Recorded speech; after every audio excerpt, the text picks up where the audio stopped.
Hello everyone. आज की कहानी है दिल का रिश्ता भाग 2। कहानी अगर अच्छी लगे तो लाइक करें, शेयर करें और प्यार भरी कहानी चैनल को सब्सक्राइब करें। फ्रेंड्स, पिछले भाग में आपने पढ़ा लता एक स्कूल अध्यापिका है जिसके 2 बच्चे हैं। उन्हें एक दिन स्कूल से घर लौटने के बाद उनके फ़ोन पर फ़ोन आता है। फ़ोन मिस्टर शर्मा के वकील का था जिन्होंने लता को मिस्टर शर्मा की मौत की खबर दी। लता के पति की मौत के बाद मिस्टर शर्मा ने उनकी बहुत मदद की थी। लता जो कि रेल से दिल्ली जा रही है।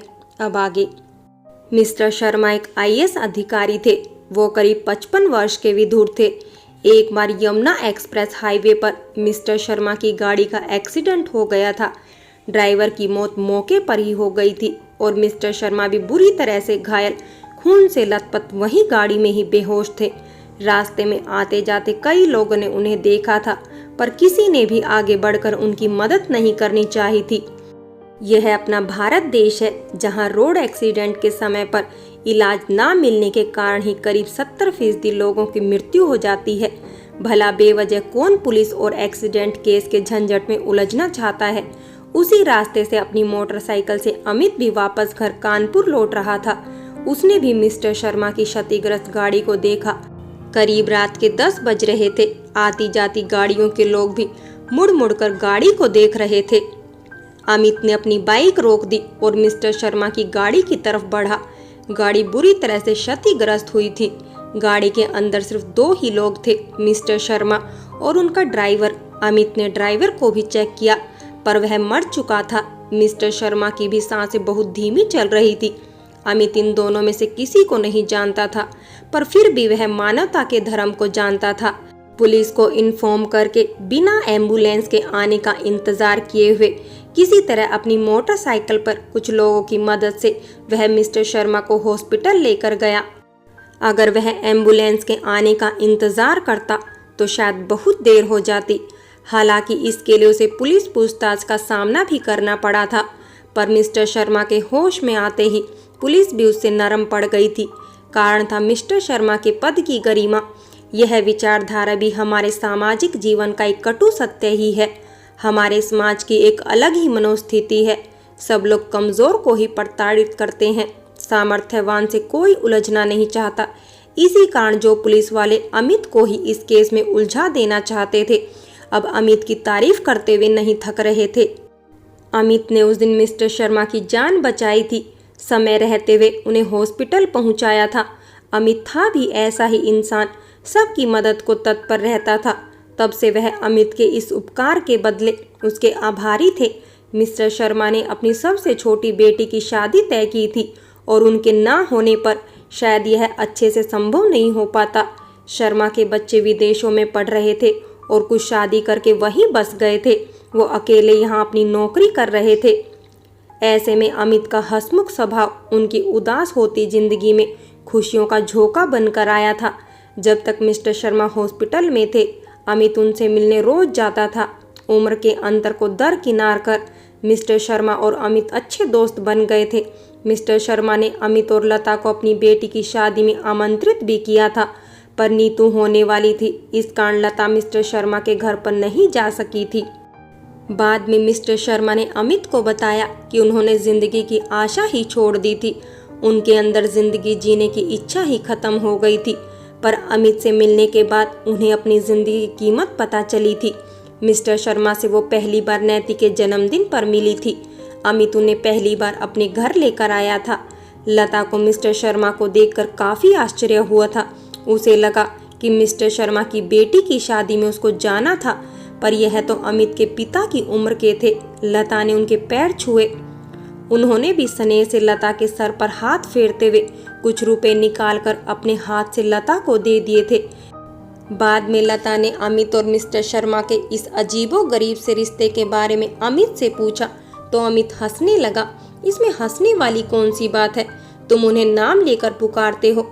माना कि उनका और तुम्हारा कोई खून का रिश्ता नहीं, पर कम से कम उनकी उम्र का लिहाज भी तो कर लिया करो। उम्र में तुमसे बहुत बड़े हैं, कम से कम उन्हें अंकल पुकार लिया करो। अमित को इस तरह हंसता देखकर लता चिढ़ सी गई थी। जानती हो लता, सच तो यह है कि पति पत्नी का रिश्ता भी खून का नहीं होता, पर खून के सभी रिश्ते से ज़्यादा मजबूत होता है, क्योंकि इसी रिश्ते से खून के रिश्ते जन्म लेते हैं। पर यह रिश्ता दिल का रिश्ता होता है। मेरा और श्री प्रकाश कुमार जी का भी रिश्ता कुछ ऐसा ही है। तुम्हें मेरी बात बेमानी लगती होगी, पर यही रिश्ता सबसे सच्चा रिश्ता होता है। दिल का रिश्ता, रिश्ते दिल से होते हैं। तुमने ठीक कहा, हमारे बीच कोई खून का रिश्ता नहीं, पर वह एक पिता की तरह मेरा मार्गदर्शन करते हैं और मैं भी बस एक बेटे की तरह उनका ध्यान रखना चाहता हूँ। पर उन्हें अंकल पुकारकर उनके साथ अपने दिल के रिश्ते का अस्तित्व नहीं मिटाना चाहता। उनके पास किसी भी चीज़ की कोई कमी नहीं है, पर वह काफ़ी अकेले हैं। ऐसे में अगर मेरा साथ उनको खुशी देता है, इससे ज़्यादा मेरे लिए और क्या खुशी की बात होगी। लता अपने पति का स्वभाव जानती थी। बचपन में ही माता पिता का साया अमित के सर से उठ गया था। भाई भाभी ने भी सुध लेने की ज़्यादा कोशिश भी नहीं की थी। ऐसे में मिस्टर शर्मा का स्नेह और साथ उसे अच्छा लगता था। लता ने भी अमित पर कभी कोई दबाव डालने की ज़रूरत नहीं समझी। वैसे भी लता को इन सब चीज़ों से ज़्यादा मतलब नहीं था। वह तो घर गृहस्थी के कामों में उलझी रहती थी। फूल जैसे दो मासूम बच्चे उसकी ज़िंदगी में थे और अमित के जैसा प्यार करने वाला पति जो उसकी एक मुस्कुराहट के लिए कुछ भी करने के लिए तैयार रहता था। पर अमित के मौत के बाद जहाँ धीरे धीरे सारे रिश्तेदार लता से अब कटने लगे थे, वहीं मिस्टर शर्मा एक दिन फिर उस घटना के करीब 1 महीने के बाद फिर लता के घर आए। बच्चों से मिले, उनकी तबीयत के बारे में पूछा और फिर जाते वक्त लता के हाथों में रुपयों का एक लिफाफा पकड़ा दिया। इसके बाद तो लगभग करीब 6 महीने तक यही क्रम चलता रहा। मिस्टर शर्मा हर महीने आते, बच्चों से मिलते, उनके बारे में पूछते और जाते वक्त लता के हाथों में रुपयों से भरा लिफाफा रखकर चल देते। लिफाफे का भारी वजन बताता था उसमें रुपए पर्याप्त होते थे, जिसे लता की जिंदगी और उसके बच्चों के सभी खर्च आराम से महीने भर चल सकते थे। लता की बदलती हुई जिंदगी का रहन सहन आस पड़ोस और रिश्तेदारों को बिल्कुल नहीं भाया। उन्हें तो ऐसा लगा था अब लता उन पर आश्रित होकर उनसे मदद की भीख मांगेगी, पर वह लता की बची हुई संपत्ति गहने भी अपने नाम करवा लेंगे। पर ऐसा नहीं हुआ।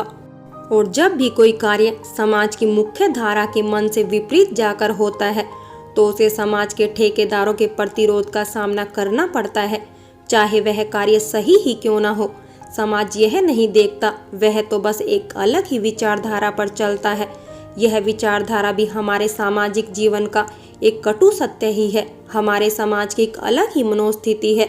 सब लोग कमजोर को ही प्रताड़ित करते हैं, किसी भी तरह से उसका बचा हुआ सब कुछ छीन लेना चाहते हैं। अगर किसी का उपवास करना हो तो सबके मुंह खुल जाते हैं, पर जहां मदद की बात आती है तो गिने चुने हाथ ही आगे बढ़ते हैं। और यह मदद भी मदद पाने वाले के सामर्थ्य अनुसार ही की जाती है। जैसे कि ज़्यादा समझदार लोग अच्छी तरह से समझते हैं कि डूबती हुई कंपनी में कोई भी पैसा लगाने को तब तक तैयार नहीं होता जब तक कि उसे उस कंपनी से आगे भविष्य में कोई फ़ायदा होने की उम्मीद ना हो। सब अपना फ़ायदा सोचते हैं। तो फिर मिस्टर शर्मा आखिर अपने किस फ़ायदे के लिए लता की इतनी मदद कर रहे थे? समाज में बातें बनने लगी थी उसके और मिस्टर शर्मा के अवैध संबंधों को लेकर, जबकि ऐसा कुछ भी नहीं था। यह समाज है और यह रिश्तेदार यूं तो सारे समाज का ठेका लिए फिरते हैं, पर जब किसी के लिए आगे बढ़कर कुछ मदद करने की बात होती है तो जाकर कहाँ छुप जाते हैं पता ही नहीं चलता। और जहाँ बातें बनाना हो वहाँ तो सबसे आगे होते हैं। धीरे धीरे सारी बातें लता के कानों तक पहुँचने लगी थी। ऐसे में जब एक दिन मिस्टर शर्मा लता के पास आए तो लता ने उनसे रुपए लेने से इनकार कर दिया। मिस्टर शर्मा ने हैरानी से लता की तरफ देखा। लता ने हाथ जोड़कर विनती की, मुझे माफ़ करिएगा, आप मेरे लिए मेरे पिता की उम्र के हैं, पिता तुल्य हैं, पर यह समाज है। यह एक विधवा औरत को समाज सम्मान नहीं देता। एक विधवा स्त्री और पुरुष के संबंध को समाज दूसरी ही नज़र से देखता है। मैं नहीं चाहती कि आपके यहाँ आने से लोगों को बातें बनाने का मौका मिले। हम पर बस इतना एहसान कर दीजिए, आज के बाद आप यहाँ फिर कभी मत आइएगा। लता फूट फूट कर रोने लगी। मिस्टर शर्मा ने कुछ नहीं कहा, पर रुपयों का लिफाफा वहीं छोड़कर चल दिए। इसके बाद भी कई महीनों तक मिस्टर शर्मा अपने महिला वकील के द्वारा या फिर किसी भी महिला मित्र के द्वारा लता तक रुपए पहुंचाते ही रहते थे, पर वो खुद कभी भी लता के घर नहीं आए। इस कारण लता को पैसों की कभी कोई तंगी महसूस नहीं हुई। पर जब लोगों की मंशा पूरी नहीं हुई तो एक दिन जेठ जेठानी ने लता को खूब जलील किया। उसके और मिस्टर शर्मा के रिश्ते के बारे में बहुत कुछ फालतू बोला। आस पड़ोस के लोग सिर्फ तमाशा देख रहे थे। लता बहुत रो रही थी। फिर बात हाथापाई तक पहुंच गई। दोनों बच्चे डर के मारे लता से चिपके हुए थे, पर कोई भी लता की मदद के लिए आगे नहीं आ रहा था।